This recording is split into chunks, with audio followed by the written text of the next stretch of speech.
Hi, Lions. Welcome back. I'm so excited because we get to continue our read aloud of wonder.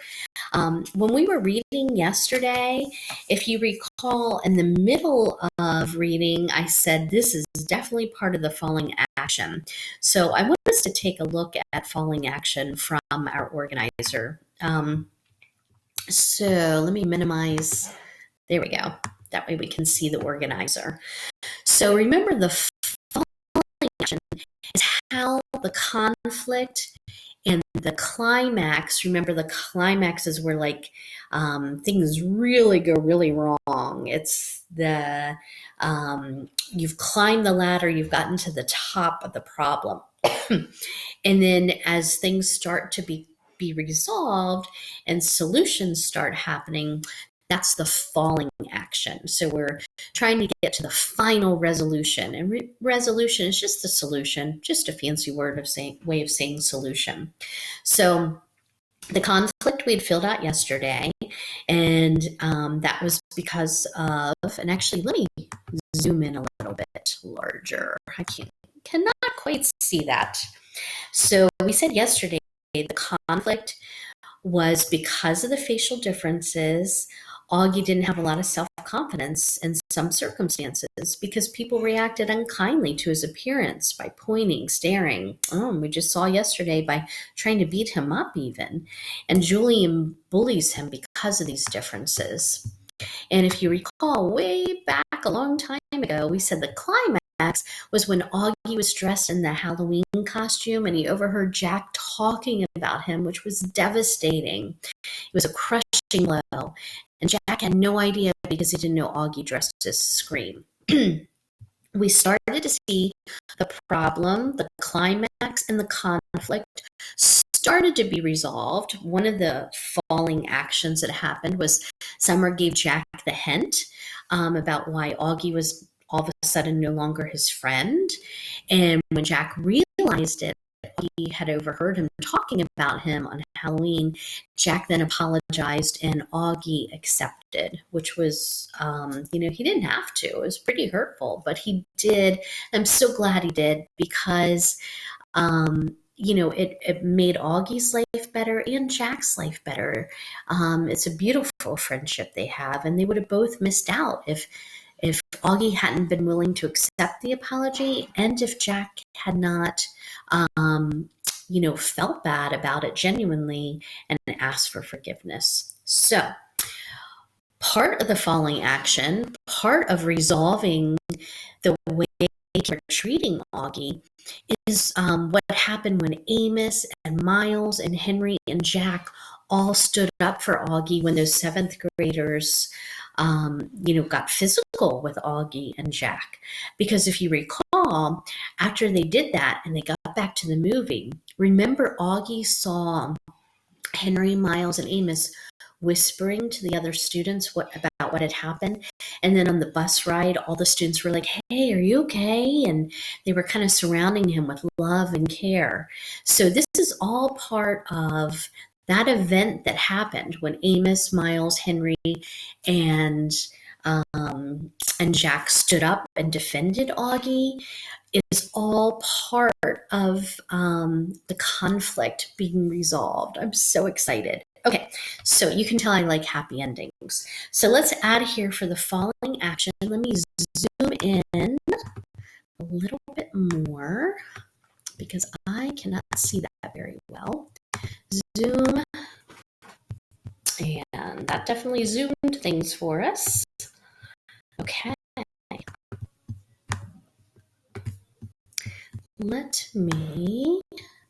Okay, so now we can write in here what part of the falling action is. Remember, the falling action is just an event that happens in the story that's part of the problem being solved. So we're going to say Amos, Henry, Miles, and I do have my book open. I double checked. They do spell Miles this way. Some people spell it with a Y, but in this story they do spell it just like the distance, a mile.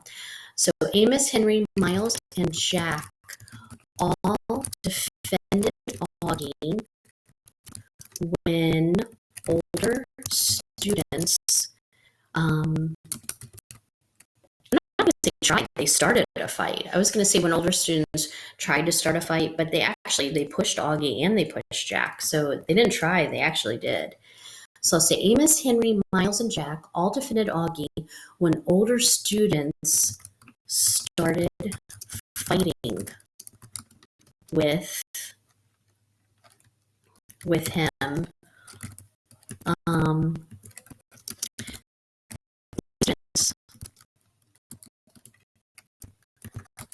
Started the fight all because of the way Augie looks.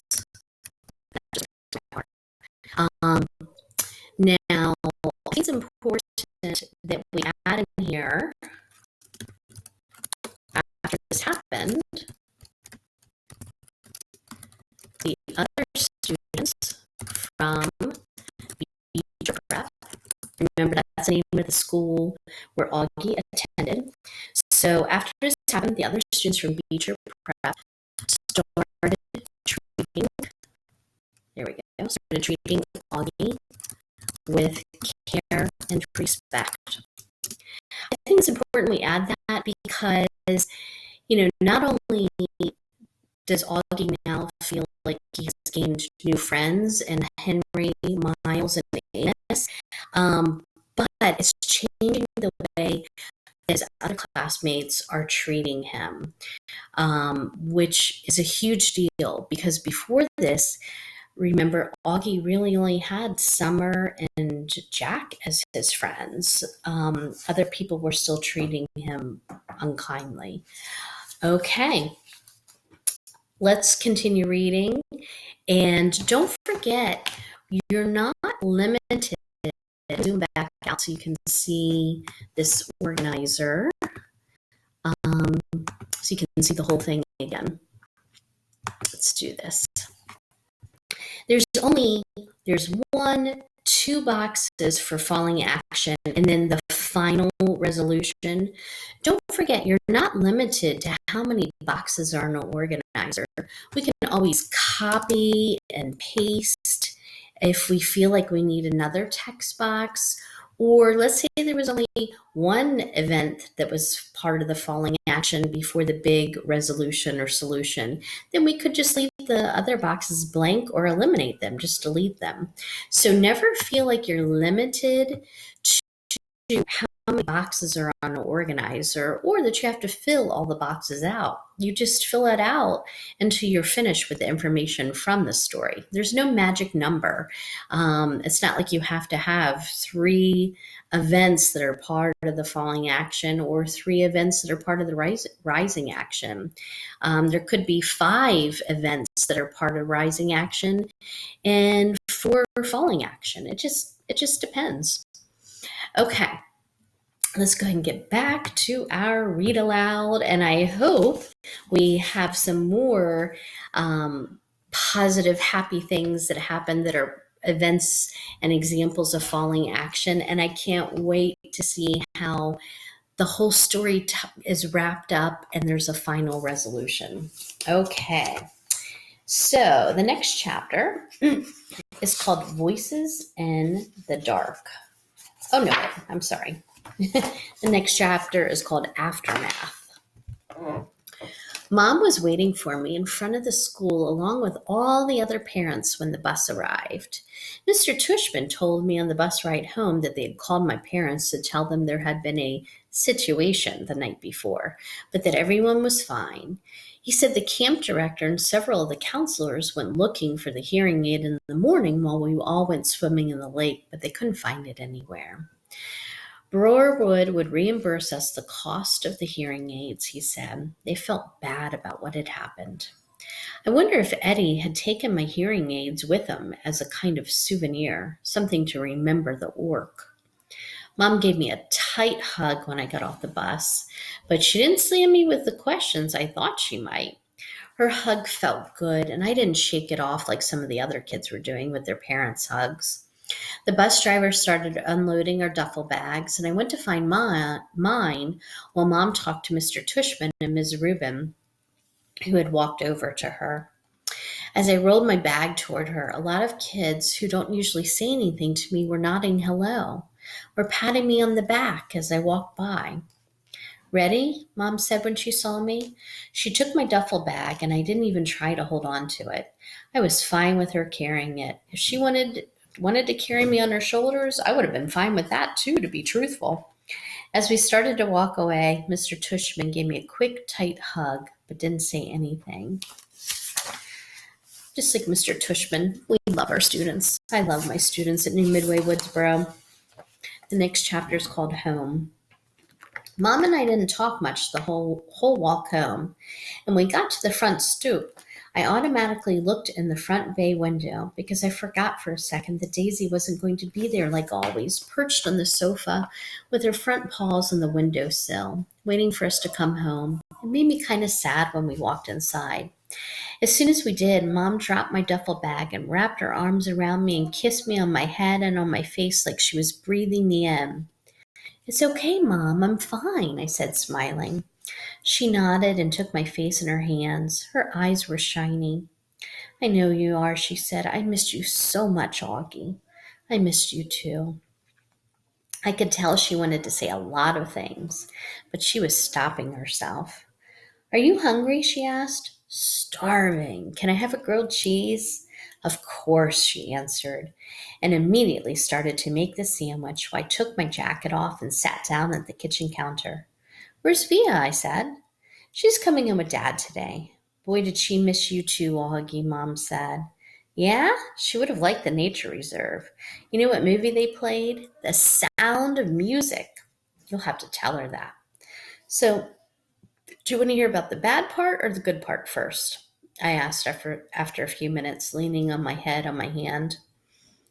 Whatever you want to talk about, she answered. Well, except for last night, I had an awesome time, I said. I mean, it was just awesome. That's why I'm so bummed. I feel like they kind of ruined the whole trip for me. No, sweetie, don't let them do that to you. You were there for more than 48 hours, and that awful part lasted 1 hour. Don't let them take that away from you, okay? I know, I nodded. Did Mr. Tushman tell you about the hearing aids? Yes, he called us this morning. Was Dad mad because they're so expensive? Oh my gosh, of course not, Augie. He just wanted to know that you were all right. That's all that matters to us. And that you don't let those thugs ruin your trip. I kind of laughed at the way she said the word thugs. What? She asked. Thugs? I teased her. That's kind of an old-fashioned word. Okay, jerks, morons, imbeciles, she said, flipping over the sandwich in the pan. Cretinos, as my mother would have said. I am sure I pronounced that wrong, guys. Whatever you want to call them. If I saw them on the street, I would. She shook her head. They were pretty big, Mom, I smiled. 7th graders, I think. She shook her head. 7th graders? Mr. Tushman didn't tell us that. Oh, my goodness. Did he tell you how Jack stood up for me, I said. And Amos was like, bam! He ran right into the leader. They both crashed to the ground. Like in a real fight. It was pretty awesome. Amos's lip was bleeding and everything. He told us there was a fight, but, she said, looking at me with her eyebrows raised, I'm just so grateful you and Amos and Jack are fine. When I think about what could have happened, she trailed off, flipping the grilled cheese again. My Montauk hoodie got totally shredded. Well, that can be replaced, she answered. She lifted the grilled cheese onto a plate and put the plate in front of me on the counter. Milk or white grape juice? Chocolate milk, please. I started devouring the sandwich. Oh, can you do that special way you make it with the froth? How did you and Jack end up on the edge of the woods in the first place? She said, pouring the milk into a tall glass. Jack had to go to the bathroom, I answered, my mouth full. As I was walking, she spooned the chocolate powder and started rolling a small whisk between her palms really fast. But there was a huge line, and he didn't want to wait, so he went toward the woods to pee. She looked up at me while she was whisking. I know she was thinking we shouldn't have done that. I was thinking that too. The chocolate milk in the glass now had a 2-inch froth on top. That looks good, Mom. Thanks. And then what happened, she said, putting the glass in front of me. I took a long drink of the chocolate milk. Is it okay if we don't talk about it anymore right now? No, okay. I promise I'll tell you all about it later when Dad and Via come home. I'll tell you every detail. I just don't want to have to tell the whole story over and over, you know? Absolutely. I finished my sandwich in 2 more bites and gulped down the chocolate milk. Wow, you practically inhaled that sandwich. Do you want another one? She said. I shook my head and wiped my mouth with the back of my hand. Mom, am I always going to have to worry about jerks like that? I asked. Like, when I grow up, is it always going to be like this?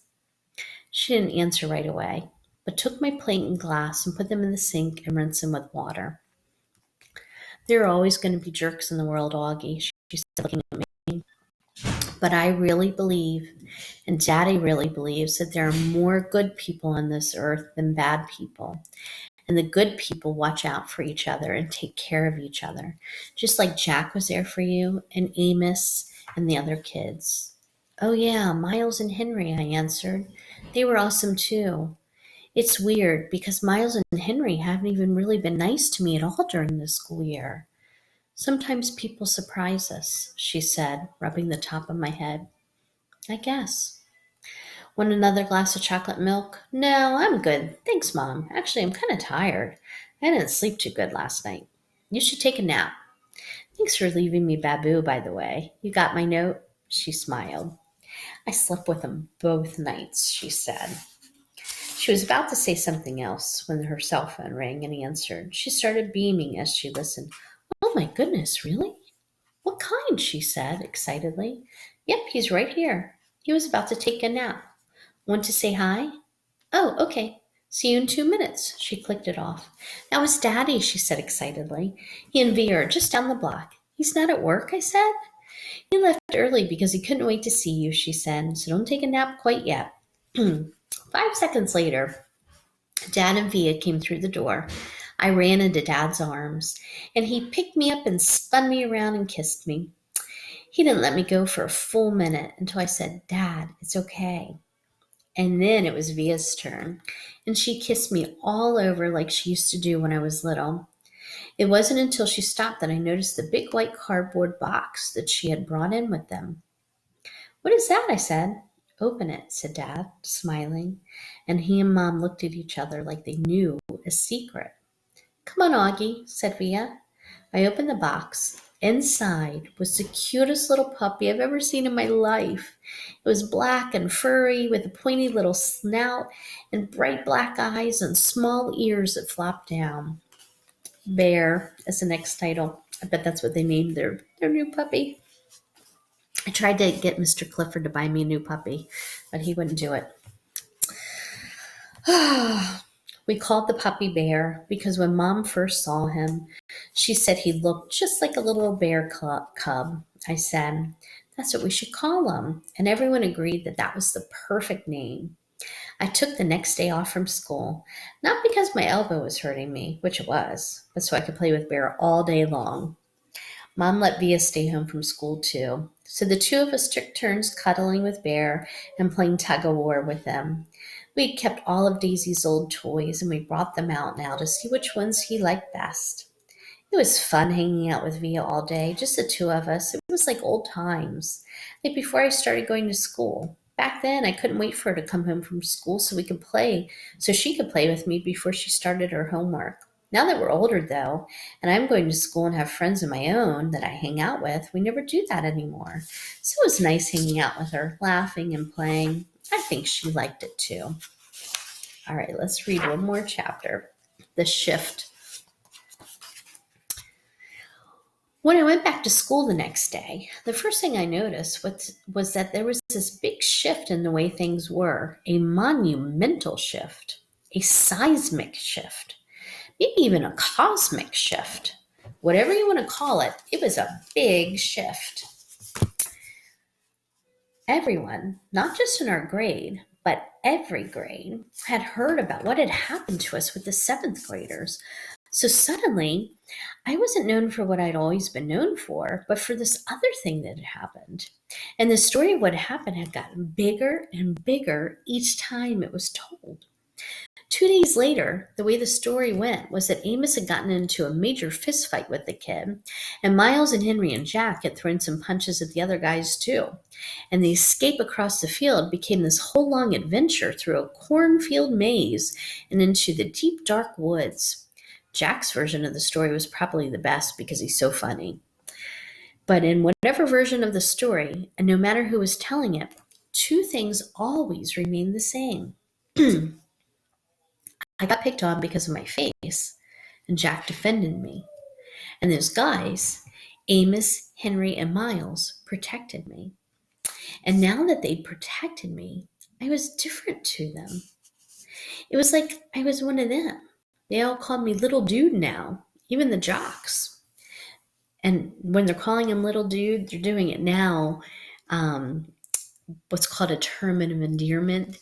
They're calling them out of admiration for him. They're not doing it to make fun of him. These big dudes I barely even knew before would knuckle punch me in the hallways now. Another thing to come out of it was that Amos became super popular, and Julian, because he'd missed the whole thing, he was really out of the loop. Miles and Henry were hanging out with Amos all the time now, like they had switched their best friends. I'd like to be able to say that Julian started treating me better too, but that wouldn't be true. He still gave me dirty looks across the room. He still never talked to me or Jack, but he was the only one who was like that now. And me and Jack, we couldn't care less. Awesome! Okay, we are going to stop here for now. Oh my goodness. We're going to stop here, and I have a feeling the next time we read together, we're going to have one, maybe two more read alouds, and then I think we'll be finished with our novel. So we'll continue as we're reading, looking for falling action, events that happen to help to solve the conflict, and till we reach the final resolution. Usually in a story, there's one really big thing that happens that kind of ties the story back together, ties up loose ends, and is the final solution that changes things in a big way. So we've already had two things happen as part of the resolution, or the falling action leading to the resolution, and that's that Jack apologized, Augie accepted the apology, and then the most recent event that happened where Henry, Miles, Jack, and Amos all defended Augie with the older students while they were at camp. All right, Lions, we will pick up tomorrow. I hope you have a fantastic day, and I'll see you